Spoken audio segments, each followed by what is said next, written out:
بطخ کا بچہ انڈے سے باہر آنے کے ساتھ ہی پانی پر لپکتا ہے، یہ کچھ اسے خدا کی طرف سے براہ راست وحی کے ذریعے معلوم ہوتا ہے، لیکن انسانی بچہ خیر و شر سے قطعاً ناواقف ہوتا ہے، اسے اس کا علم براہ راست خدا کی طرف سے نہیں ملتا۔ نوع انسان کے ہر فرد کی طرف وحی نہیں ہوتی، یہ چیز اس کی فطرت میں داخل نہیں ہوتی، جیسا کہ میں تمہیں اس سے پہلے ایک خط میں بتا چکا ہوں۔ انسان کی کوئی فطرت ہی نہیں، فطرت جمادات، نباتات و حیوانات کی ہوتی ہے جس میں اختیار و ارادہ نہیں ہوتا۔ انسان کے سلسلہ میں خیر و شر کا علم دینے کے لیے اللہ تعالیٰ نے طریق یہ تجویز کیا کہ نوع انسان کے ایک فرد کو اس مقصد کے لیے منتخب کر لیا جاتا اور اسے خیر و شر کا علم بذریعہ وحی دے دیا جاتا، پھر اسے کہہ دیا جاتا کہ اس علم کو وہ دیگر افراد انسانیہ تک پہنچا دے اور اسے ان انسانوں پر چھوڑ دے کہ وہ چاہے اس علم کی رہنمائی میں زندگی بسر کریں اور چاہے اس کے خلاف راستہ اختیار کر لیں۔ اس طرح خدا کی وحی بھی انسانوں تک پہنچ گئی اور انسانی اختیار و ارادہ بھی بدستور باقی رہا۔ ان برگزیدہ انسانوں کو جن کے ذریعے خدا کی وحی باقی افراد انسانیہ تک پہنچائی جاتی تھی نبی یا رسول کہا جاتا ہے۔ وحی کے اس طریقے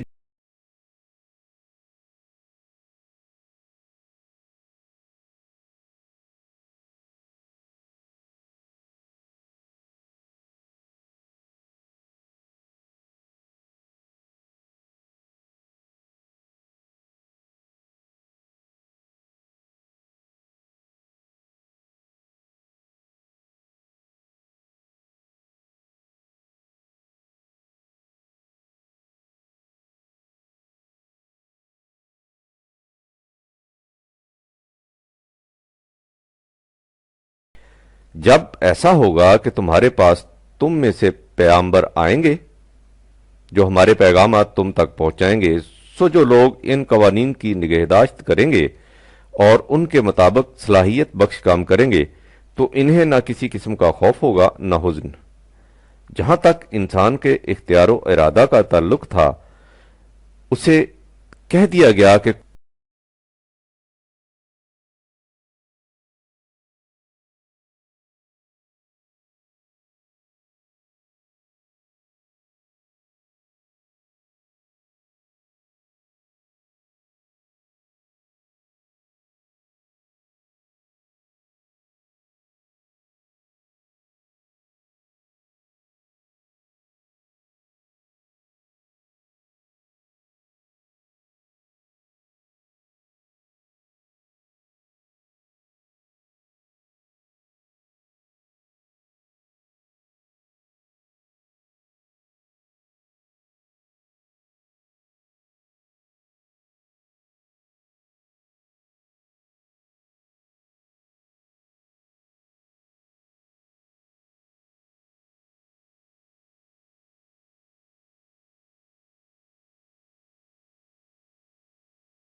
ان سے کہہ دو کہ تمہارے نشو و نما دینے والے کی طرف سے حق آ چکا ہے، اب جس کا جی چاہے اسے اختیار کرے اور جس کا جی چاہے اس سے انکار کر دے۔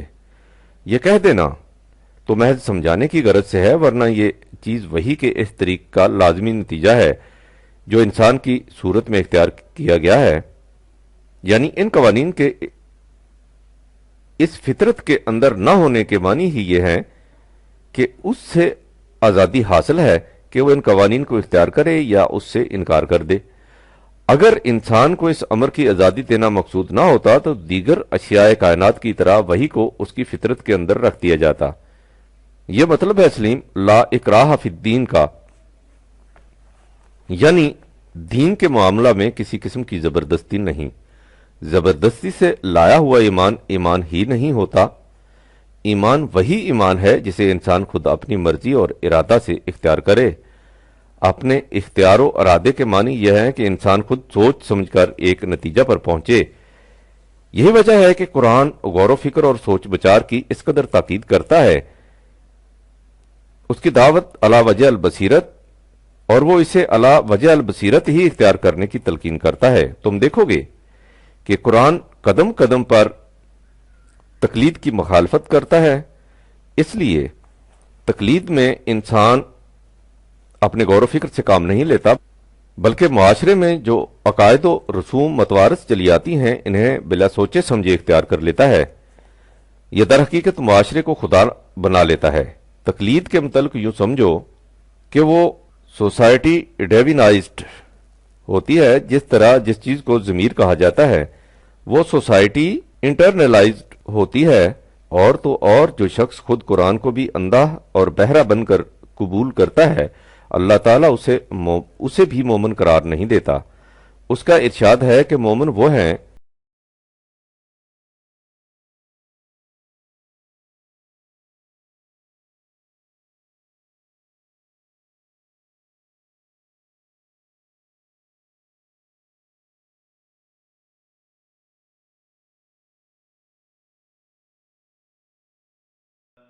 پچیس بٹا 73۔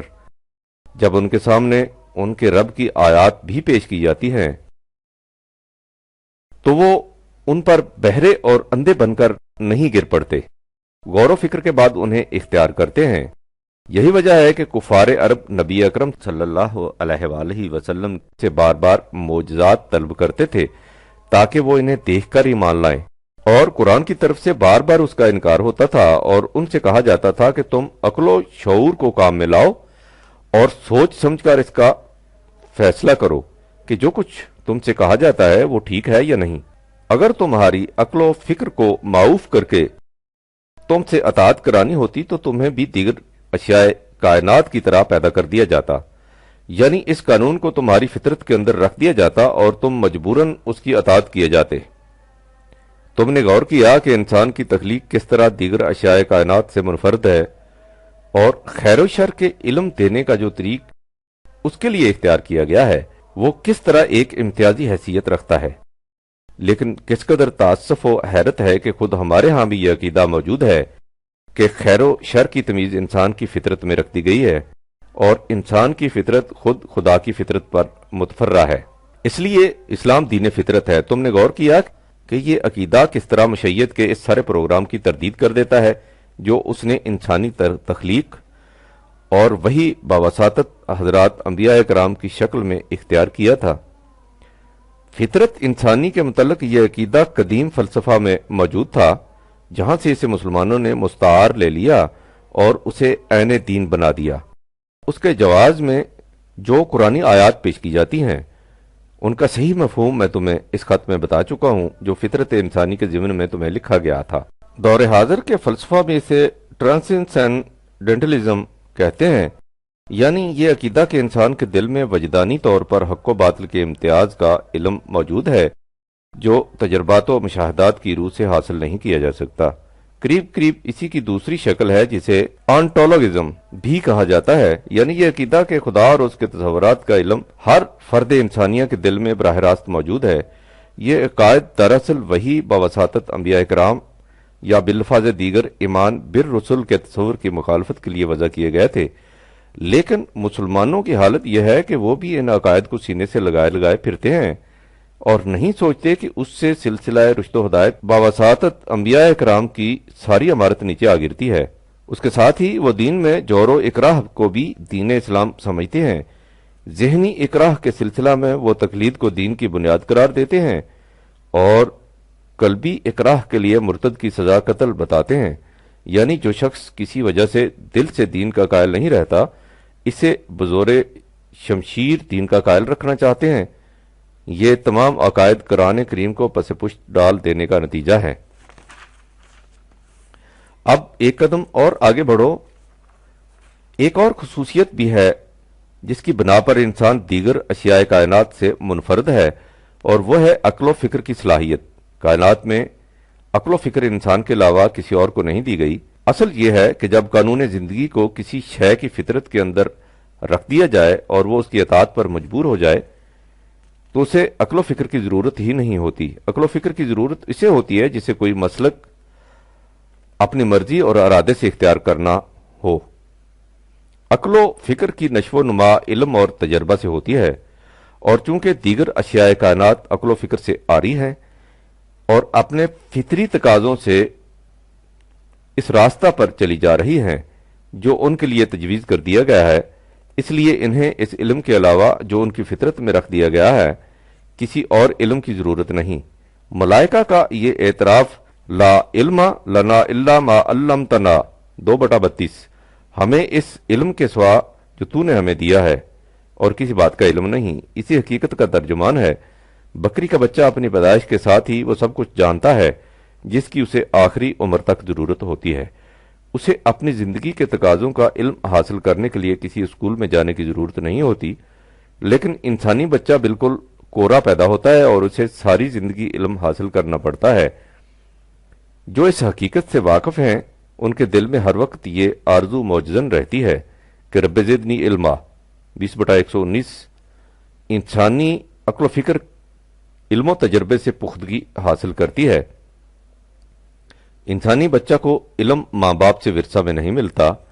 ایک ایم اے پاس باپ کے بیٹے کو بھی اسی طرح الف بے سیکھنی پڑتی ہے جس طرح ایک ان پڑھ باپ کے بچے کو، لیکن ہر انسانی نسل جنریشن اس علم و تجربہ کی اکتساباً وارث بن سکتی ہے جو سابقہ نسلوں سے منتقل ہوتا چلا آ رہا ہے۔ یہی وجہ ہے کہ علم و تجربہ کے میدان میں ہر نئی نسل سابقہ نسل سے ایک قدم آگے ہوتی ہے۔ مثلا ہم 20ویں صدی کے انسان ہیں، ہم نے اپنی زندگی کو اس مقام سے شروع کیا جس مقام تک 19ویں صدی کا انسان پہنچا تھا، یعنی 19ویں صدی کے انسان کا آخری مقام ہمارے سفر زندگی کا نقطۂ آغاز تھا۔ ہم 19ویں صدی کے انسان سے اتنا ہی آگے ہیں جتنا فاصلہ ہم نے 20ویں صدی میں خود طے کیا ہے، یعنی ہمارا علم مجموعہ ہے اس علم کا جو 19ویں صدی تک سابقہ انسانی نسلوں نے حاصل کیا، اور اس علم کا جو ہم نے 20ویں صدی میں خود حاصل کیا۔ چونکہ انسانی عقل و فکر علم و تجربہ کی بنا پر پختگی حاصل کرتی ہے، اس لیے بالفاظ دیگر یوں سمجھو کہ ہر نئی نسل کا انسان عقل و فکر کے اعتبار سے اپنی سابقہ نسل سے آگے ہوتا ہے، بشرطے کہ اس کی قوم حصول علم میں متواتر کوشاں رہے۔ اسے اچھی طرح سمجھ لینا سلیم کہ یہ جو کچھ میں نے اکتسابی علم کے متعلق کہا ہے وہی کے متعلق نہیں، وہی کو انسان کسب و محنت حاصل نہیں کر سکتا۔ یہ علم نبی کو اسی طرح وحی طور پر عطا ہوتا ہے جس طرح خارجی کائنات میں خدا کی وحی طور پر ہوتی ہے۔ اب اور آگے بڑھو، وحی کا کام یہ ہے کہ وہ عقل انسانی کی رہنمائی کرتی ہے۔ اب ظاہر ہے کہ جس قدر انسان کی عقل خام ہوگی اسے اسی قدر تفصیلی رہنمائی کی ضرورت ہوگی۔ اگر تمہیں کسی بچہ کو راستہ بتانا ہو تو اس کے لیے تمہیں بڑی تفصیل سے کام لینا ہوگا، لیکن ایک پختہ عقل کے انسان کے لیے صرف اتنا ہی کافی ہوگا کہ جہاں دوراہا آئے وہاں نشان کا کھمبا سائن پوسٹ لگا دیا جائے جس پر یہ اشارہ موجود ہو کہ دائیں ہاتھ کی سڑک کس طرف جاتی ہے اور بائیں ہاتھ کی سڑک کس طرف۔ وحی خداوندی نے بھی اسی تقاضا کو سامنے رکھا اور ہر دور کے انسان کو اس کی علمی اور عقلی سطح کے مطابق تفصیلی رہنمائی دی۔ مثلا حضرت نوح کے زمانہ میں یہ بات بھی بذریعہ وحی بتانی پڑی کہ سیلاب سے بچنے کے لیے کشتی کس طرح بنانی چاہیے۔ حضرت نوح سے کہا گیا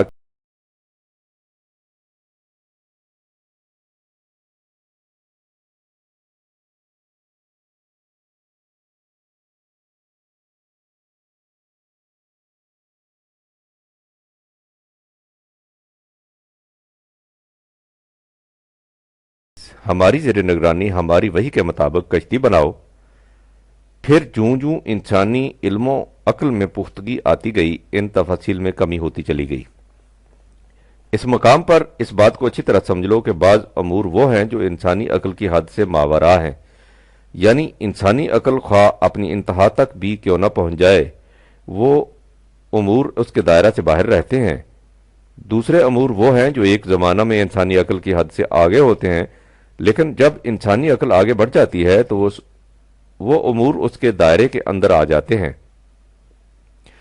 اول الذکر امور وہ ہیں جو ہر نبی کی طرف نازل شدہ وحی میں یکساں طور پر آتے رہے اور ہر زمانہ کے انسان کو ان کی ضرورت رہی اور ضرورت رہے گی، لیکن دوسری قسم کے امور وہ ہیں جن کی تفاصیل میں کمی بیشی ہوتی رہی، یعنی جوں جوں انسان کی عقل آگے بڑھتی رہی ان تفاصیل میں کمی ہوتی چلی گئی۔ یہ سلسلہ وحی اس طرح مسلسل آگے بڑھتا چلا آیا تا آنکہ مشیت کے پروگرام میں اس دوسرے عظیم انقلاب کا وقت آ گیا جس کی طرف میں نے شروع میں اشارہ کیا ہے۔ اب انسانیت کے لیے اس دور میں داخل ہونے کا وقت آ گیا جس میں اس کی عقل نے بالغ ہو کر پختگی حاصل کر لینی تھی۔ چنانچہ اس دور کے آغاز میں یہ کیا گیا کہ ان تمام امور کے متعلق جن تک پہنچنا عقل انسانی کے لیے ممکن نہیں یا جن تک پہنچنے کے لیے اسے کرن ہا کرن درکار ہیں، وحی کی رہنمائی اصولی طور پر دے دی گئی۔ اس وحی کو قرآن کی دفتین میں ہمیشہ کے لیے محفوظ کر دیا گیا اور اس کے بعد سلسلہ وحی بند کر دیا گیا، یعنی سلسلہ نبوت کو ختم کر دیا۔ یہ ہے سلیم دوسرا عظیم انقلاب جو اس کارگاہ کائنات میں رونما ہوا، یعنی پہلا انقلاب تو یہ تھا کہ وحی کو اشیاء کائنات کی طرح انسانی فطرت میں داخل کرنے کے بجائے اسے ایک فرد کے ذریعے باقی انسانوں تک پہنچانے کا طریق اختیار کیا گیا، اور دوسرا انقلاب یہ تھا کہ وحی کی اصولی تعلیم کو منضبط کر کے مزید سلسلہ وحی کو ختم کر دیا گیا۔ سوچو سلیم کہ سلسلہ تخلیق کائنات میں یہ انقلاب کس قدر عظیم ہے۔ آگے بڑھنے سے پہلے اس مقام پر ایک اور نقطہ کا سمجھ لینا بھی ضروری ہے۔ میں نے اوپر کہا ہے کہ بعض امور وہ ہیں جن تک عقل انسانی از خود پہنچ ہی نہیں سکتی۔ اس کا مطلب ہے کہ ان حقائق کا دریافت کر لینا عقل انسانی کے بس کی بات نہیں، لیکن عقل انسانی اپنے تجرباتی طریق سے ان حقائق کی صداقت کو اپنی آنکھوں سے دیکھ سکتی ہے۔ مثلا خدا کی صفات اور مستقل اقدار کیا ہیں؟ عقل انسانی انہیں از خود معلوم نہیں کر سکتی، یہ صرف وہی بتا سکتی ہے، لیکن ان صفات خداوندی کا کائنات میں ظہور کس طرح ہوتا ہے اور مستقل اقدار کی راہ سے کیا کیا تعمیری نتائج مرتب ہوتے ہیں، عقل انسانی ان باتوں کو اپنی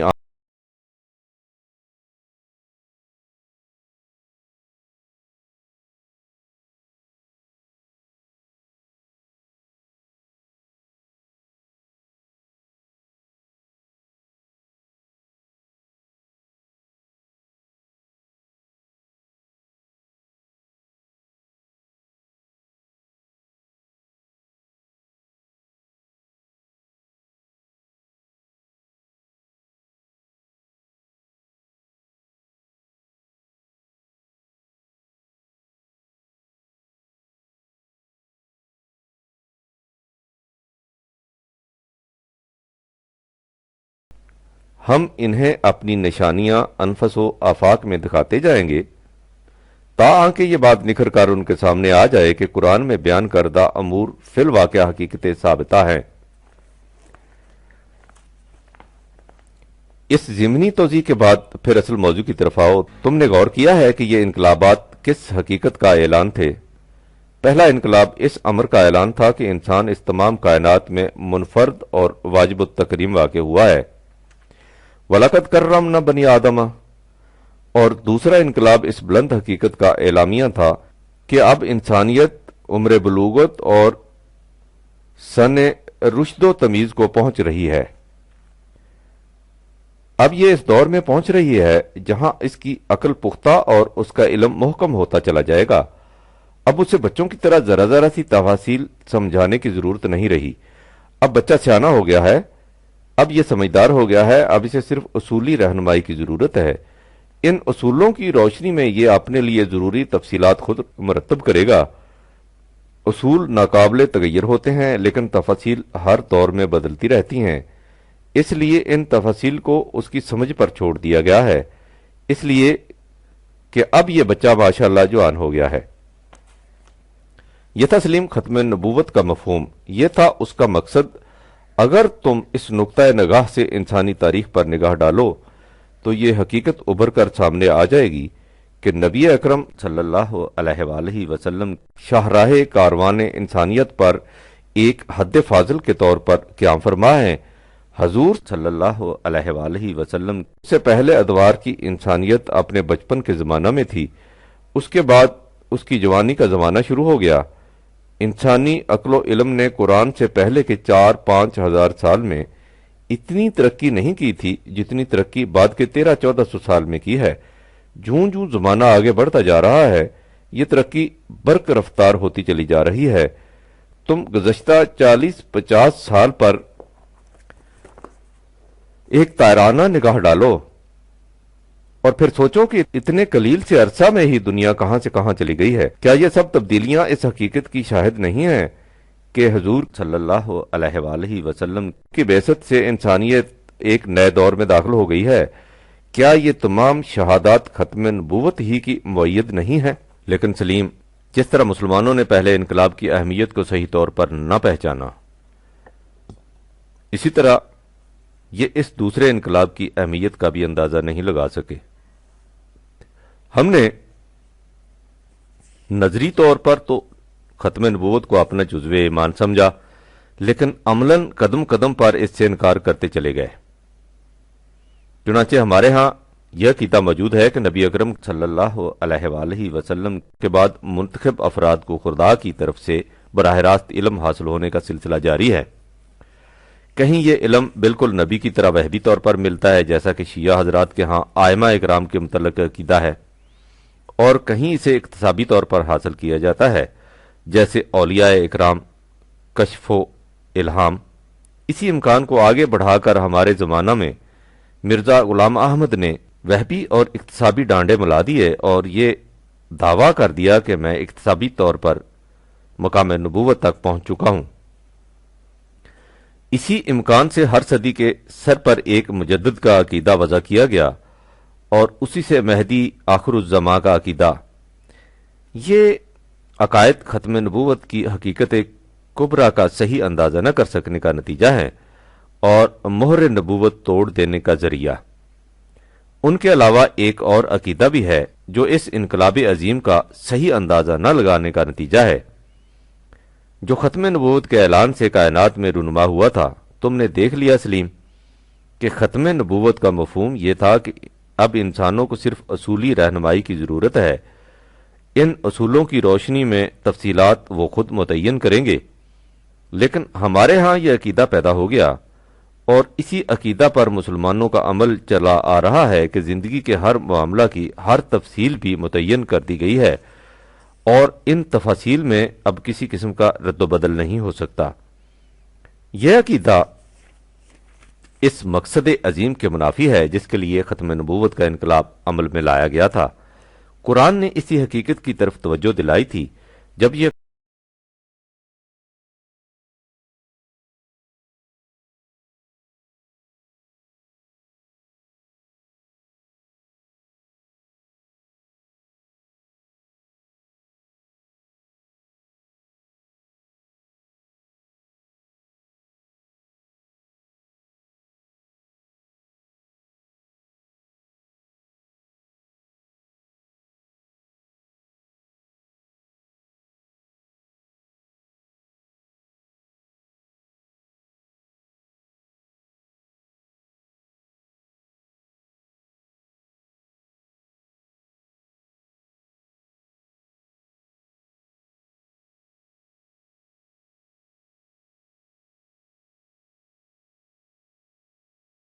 پانچ بٹا 101 102، یعنی خدا نے قرآن میں جن تفصیلات کو بیان نہیں کیا تو یہ بھول چوک کی وجہ سے نہیں، ایسا دانستہ کیا گیا ہے۔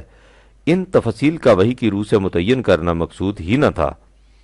اس لیے اے جماعت مومنین، تم ان تفصیل کے متعلق خواہ مخواہ پوچھنا نہ شروع کر دیا کرو۔ اس وقت وحی کا سلسلہ جاری ہے، اگر تمہارے دریافت کرنے پر ان چیزوں کو بیان کیا گیا تو تم مشکل میں پھنس جاؤ گے۔ وحی کا سلسلہ بند ہو جانے کے بعد کوئی اور نبی آئے گا نہیں، وہ تفاصیل بھی قرآن کے اصولوں کی طرح ہمیشہ ہمیشہ غیر متبدل قرار پا جائیں گی، لیکن زندگی کے تقاضے بدلتے رہتے ہیں، اس لیے یہ تفاصیل ان کا ساتھ نہیں دے سکیں گی۔ اس طرح تم انہیں نبھا نہیں سکو گے۔ تم سے پہلے بھی ایک قوم نے ایسا ہی کیا تھا، خواہ مخواہ ایسی تفاصیل پوچھنی شروع کر دیں جن کا غیر متبدل رکھا جانا مقصود نہ تھا۔ نتیجہ اس کا یہ ہوا کہ جب وہ تفاصیل زندگی کے بدلنے والے تقاضوں کا ساتھ نہ دے سکیں تو انہوں نے دین ہی سے انکار کر دیا۔ اللہ کو چونکہ تمہاری حفاظت مقصود ہے، اس لیے تمہارے پوچھنے کے باوجود اس نے ان تفاصیل کو بیان نہیں کیا۔ اس کے علم کا یہی تقاضا تھا۔ تم نے غور کیا کہ اللہ تعالی نے کس طرح اس حقیقت کو واضح کر دیا کہ ختم نبوت سے مقصود یہ ہے کہ تم زندگی کی چھوٹی چھوٹی جزیات کے لیے وحی کی رہنمائی کی طرف آنکھیں لگا کر نہ بیٹھ رہا کرو، ان کے متعلق عقل و فکر سے کام لیا کرو اور وحی کے اصولوں کی روشنی میں انہیں خود متعین کیا کرو۔ یہی وہ تفاصیل تھیں جن کے متعین کرنے کے لیے خود نبی اکرم صلی اللہ علیہ وآلہ وسلم سے کہا گیا وَشَاوِرْهُمْ فِي الْأَمْرِ 3/158، یعنی ان کا فیصلہ اپنی جماعت کے مشورے سے کر لیا کرو۔ لیکن بعد کے مسلمانوں نے اس حقیقت کو نظر انداز کر دیا اور جن تفاصیل کو خدا نے دانستہ غیر متعین چھوڑا تھا انہیں متعین کر کے ہمیشہ کے لیے غیر متبدل قرار دے دیا۔ اس کا نتیجہ کیا ہوا؟ وہی جو اس قوم کی صورت میں ہوا تھا جس کی طرف قرآن نے اشارہ کیا ہے، اسے سمجھنے کے لیے تم اس بات پر غور کرو کہ ہماری شریعت میں، یعنی ان تفاصیل میں جنہیں قرآن نے غیر متعین چھوڑا تھا، سینکڑوں باتیں ایسی ہیں جو زمانے کے بدلنے والے تقاضوں کا ساتھ نہیں دیتی۔ اب ہمارے ارباب شریعت کا تقاضا ہے کہ وہ زمانہ کے تقاضوں کا ساتھ دیں یا نہ دیں، انہیں اسی طرح سے ماننا اور ان پر اسی طرح سے عمل کرنا ہوگا، کیونکہ بقول ان کے وہ شریعت الہیہ کے احکام ہیں، ان میں کوئی تبدیلی نہیں ہو سکتی۔ نتیجہ اس کا یہ کہ قوم کے نوجوان تعلیم یافتہ طبقہ کے دل میں خود دین کے متعلق طرح طرح کے شبہات پیدا ہو رہے ہیں، اور اگرچہ وہ ابھی اعلانیہ اس کا اقرار نہیں کرتا، لیکن دل میں وہ خود دین کے من جانب اللہ ہونے سے انکار کر رہا ہے۔ تمہیں یاد ہے گزشتہ عید پر خالد نے کیا کیا تھا؟ پچھلی عید پر اسے جو جوتا لے کر دیا گیا تھا وہ اس کے پاؤں میں تنگ ہو گیا تھا۔ اس کا پاؤں ماشاءاللہ دن بدن بڑھ رہا ہے اور جوتا ویسے کا ویسا رہتا ہے۔ اس کی امی کا اصرار تھا کہ وہ وہی جوتا پہنے، چنانچہ اس نے توان و کرہن اس وقت تو وہ جوتا پہن لیا، لیکن واپسی پر اسے عیدگاہ میں کھو آیا۔ میری آنکھیں سلیم اس خطرے کو دن بدن قریب آتے دیکھ رہی ہیں۔ ہم اپنے نوجوانوں کو تنگ جوتا پہننے پر مجبور کر رہے ہیں، یہ نہیں کرتے کہ جوتے کو کلبوت دے کر پاؤں کے مطابق بنا دیں۔ نوجوان اس وقت کسی نہ کسی مجبوری کی بنا پر اس جوتے کو پہنے ہوئے ہے، لیکن نامعلوم وہ کس وقت اسے اتار کر کھڈ میں پھینک دے۔ وہ ایسا کرنے میں سچا ہوگا۔ ایسے جوتے کو جس سے پاؤں ہر وقت شکنجے میں جکڑے رہیں کوئی کب تک پہنے رکھ سکتا ہے؟ تمہیں یاد ہے تمہاری نانی اماں ایسے موقع پر کیا کہا کرتی تھیں؟ بھٹ پڑے وہ سونا جس سے ٹوٹیں کان۔ مجھے ڈر ہے کہ ہمارا نوجوان طبقہ کسی دن اسی مثل ہی کو نہ دہرا دے۔ دین اس لیے آیا تھا کہ انسانی زندگی میں آسانیاں پیدا کرے۔ رسول اللہ صلی اللہ علیہ وآلہ وسلم کی بعثت کا مقصد قرآن نے یہ بتایا ہے کہ وَيَضَعُ عَنْهُمْ إِصْرَهُمْ وَالْأَغْلَالَ الَّتِي كَانَتْ عَلَيْهِمْ 7/157۔ وہ اس بوجھ کو اتار دے گا جس کے نیچے انسانیت دبی چلی آ رہی ہے۔ وہ ان زنجیروں کو کاٹ کر پھینک دے گا جس میں انسان اپنی خود ساختہ شریعت اور نظام کے ہاتھوں جکڑا ہوا ہے۔ ختم نبوت نے اس مقصد کو پورا کر دیا۔ اس نے انسان کو صرف ان حدود اللہ باؤنڈریز لائنز کا پابند رکھا جو وحی کے غیر متبدل اصولوں نے اس کے معاشرے کے ارد گرد کھینچی تھیں۔ ان حدود کے اندر اسے آزاد چھوڑ دیا کہ وہ اپنے اپنے زمانہ کے تقاضوں کے مطابق جزیات خود متعین کرے، لیکن ہماری خود ساختہ شریعت نے ان ٹوٹی ہوئی زنجیروں کے ٹکڑوں کو ایک ایک کر کے مژگان عقیدت سے چن لیا اور انہیں پہلے سے بھی زیادہ سخت زنجیروں میں ڈھال کر ملت کو ان میں جکڑ دیا، اور اس طرح اس امت کو جس نے اقطار السماوات والارض سے بھی آگے نکل جانا تھا ایسا زمینگیر بنا دیا کہ اس کی گردن ہی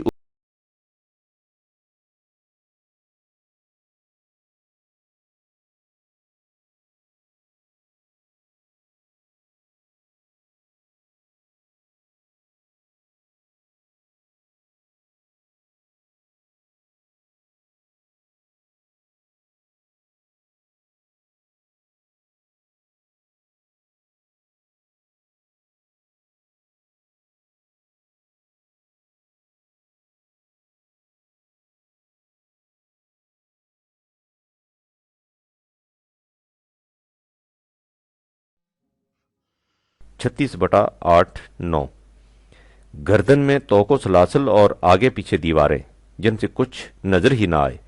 ہم نے ان زنجیروں میں خود اپنے آپ ہی کو نہیں جکڑا بلکہ قرآن کو بھی اپنی خود ساختہ تفاسیر کے تابع رکھ کر اس بری طرح جکڑ دیا کہ وہ ایک قدم بھی آزادانہ نہیں اٹھا سکتا۔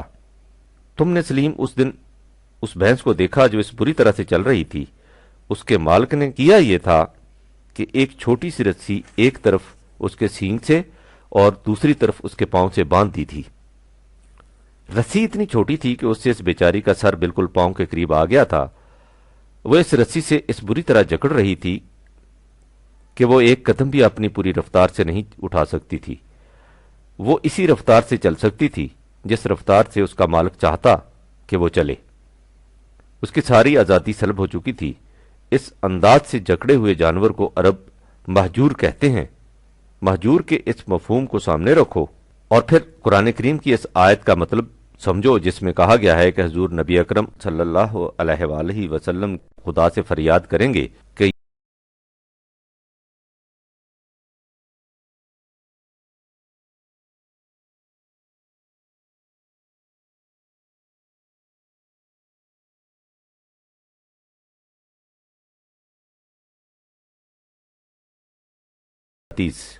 اے میرے نشو و نما دینے والے، میری قوم نے اس قرآن کو مہجور بنا رکھا تھا۔ ایسا کرنے والوں کے متعلق اس سے اگلی آیت میں ہے وَكَذَلِكَ جَعَلْنَا لِكُلِّ نَبِيٍّ عَدُوًّا مِّنَ الْمُجْرِمِينَ، اور اس طرح ہم نے مجرمین کے طبقہ میں سے ہر نبی کے دشمن بنا دیے۔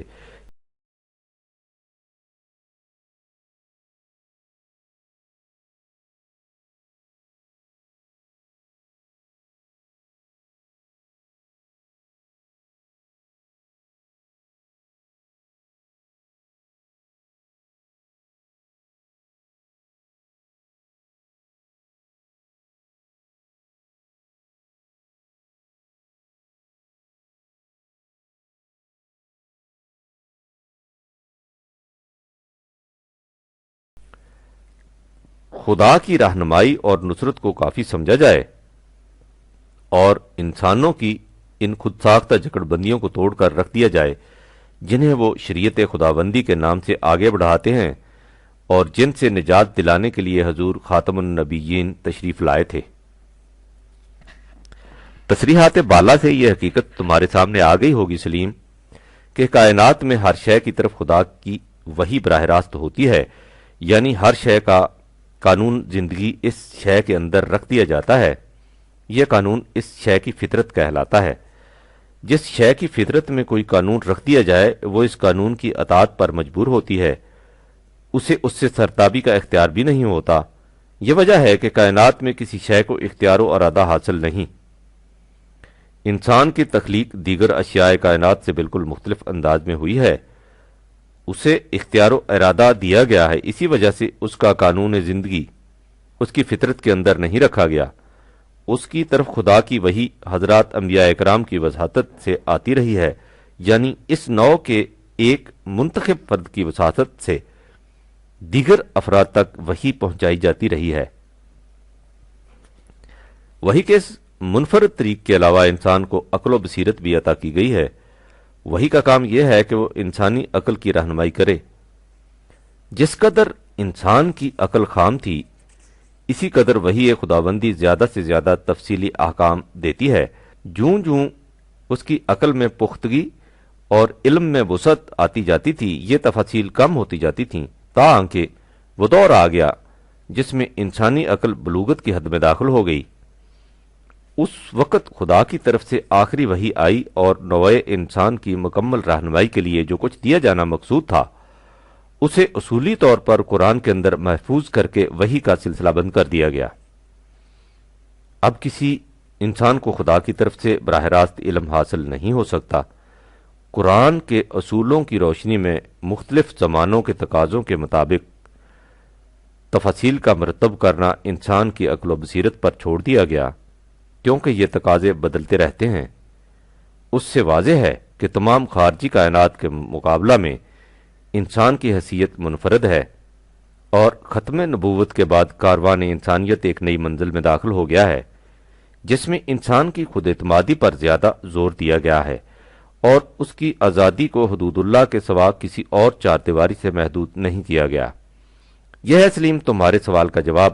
اچھا اب میں رخصت ہوتا ہوں، وہ دیکھو سامنے کی پہاڑی پر سورج کی آخری کرن برف آلود چوٹی کو بوسہ دے کر صبح تک کے لیے رخصت ہو گئی۔ ان چوٹیوں پر شام و سحر کے یہ مناظر کس قدر پرکیف ہیں، اور جو کچھ غالب نے کہا تھا اس کی کیسی حسین تفسیر کہ وداع و وصل جداگانہ لذت وارد، ہزار بار برو 100,000 بار بیاں۔ پرویز، جون 1956۔